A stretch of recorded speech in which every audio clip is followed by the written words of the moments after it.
विपक्ष बहुत मजबूत है, उसकी मजबूती ही मुख्य पॉइंट बना। पूरा तफ्तीशी आजमगढ़ से मऊ को ले भेज दी गई। आईजी के आदेश से 8 तारीख को तफ्तीश मऊ एसपी को भेज दी गई। उन्होंने धनंजय मिश्र सीओ मऊ नगर को दे दी। 8 ही को लिख पढ़ के 9 को 169 की रिपोर्ट दे दिया। मुलजिम पहले से जेल में थे, उनकी जमानतें 14 तारीख को सुनवाई में लगी हुई थी।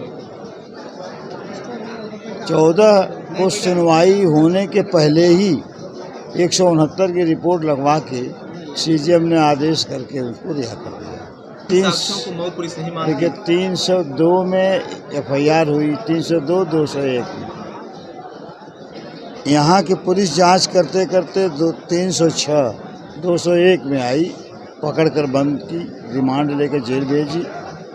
और यहाँ की पुलिस जो जांच कर रही थी उस पर विपक्षियों का कोई दबाव काम नहीं कर रहा था, ठीक है ना। इसीलिए ये तफ्तीश आईजी के आदेश से सीधे मऊ पहुँच गई और वहाँ एक ही दिन में सब कुछ हो गया।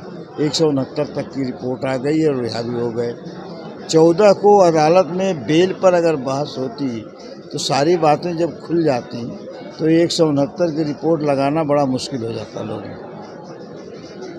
ये बहुत बड़ी साजिश हुई है। एक गरीब के साथ न्याय का गला घोट दिया, मिल करके सब ने साजिश करके, बड़े अधिकारियों ने। और आजमगढ़ के एसपी के अधीन अगर रही होती तो ये नौबत नहीं आती, क्योंकि आजमगढ़ के एसपी को लोग बताते हैं बहुत मजबूत, सबसे ईमानदार व्यक्ति हैं, इन पर कोई दबाव नहीं काम कर रहा था। यही कारण है ये तफ्तीश बड़े ऊपर के स्तर से सीधे मऊ को भेज दी गई। एक बिल्कुल साजिश के तहत एक पर्टिकुलर आदमी के यहाँ तफ्तीश भेजी गई, धनंजय मिश्र, और उन्होंने एक ही दिन में सारी चीज़ें लिख पढ़ के उनको इस तरीके से पुलिस काम करेगी तो गरीबों को न्याय मिलना कितना बहुत मुश्किल हो जाएगा। अदालत का ही भरोसा है और अदालत अब इन चीज़ों को कितना सीरियस लेती है, लेगी ही। मामला सीरियस है, हमें उम्मीद है कि लीग हमने जो सलाह दे दिया, सारे पेपर से लेकर माननीय उच्च न्यायालय आप जाओ, वहाँ अपनी बातें सुनाओ, ये सारी बातें रखो, देखो क्या निर्देश होता है। अब इस पूरे मामले में आप अभी इसमें कुछ आगे लड़ाई लड़ेंगे? हमने तो उससे कहा भाई तुम खड़ा अगर रहो तो हम तुम्हारा अंत तक साथ देंगे। अगर तुम ही कंप्रोमाइज़ करके हट जाओगे तो हमारा रास्ता वहीं रुक जाएगा, अन्यथा हम आपका साथ अंत तक देंगे। इसमें कहीं धनार्जन आड़े हाथ नहीं आएगा, कहीं भी वो चीज़ कोई कंडीशन नहीं बनेगी। तो ये ऐसा न होता जो आज हुआ है।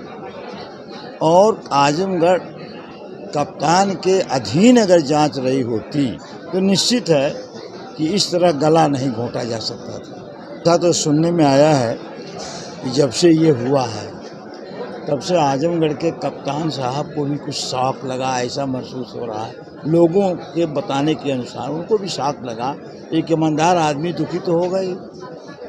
यहाँ तक सुनने में आता है कि यहाँ दीवानी कचहरी के जो ऑफिसर्स हैं उनमें भी कुछ शॉकिंग सा माहौल महसूस हुआ इस चीज़ से कि ये क्या हो रहा है। अच्छा, लड़ने के लिए भिन्न भिन्न तरीके के मुकदमे लड़े हैं, लेकिन इस तरह न्याय का गला घोंट दिया जाए, जैसे लगे दबा करके हर काम हो गया, कोई कुछ नहीं बिगाड़ पाएगा, ऐसी परिस्थिति पैदा हो गई। बहुत दुखद है, अत्यंत दुखद है। माननीय उच्च न्यायालय क्या करेगी भगवान जाने, आशा वहीं से है।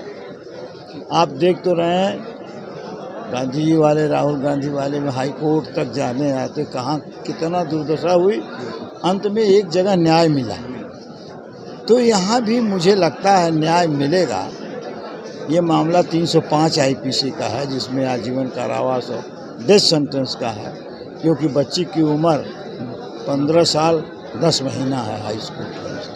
तो नाबालिग की आत्महत्या है, आपके उत्पीड़न से है, तो ये मृत्युदंड का केस है।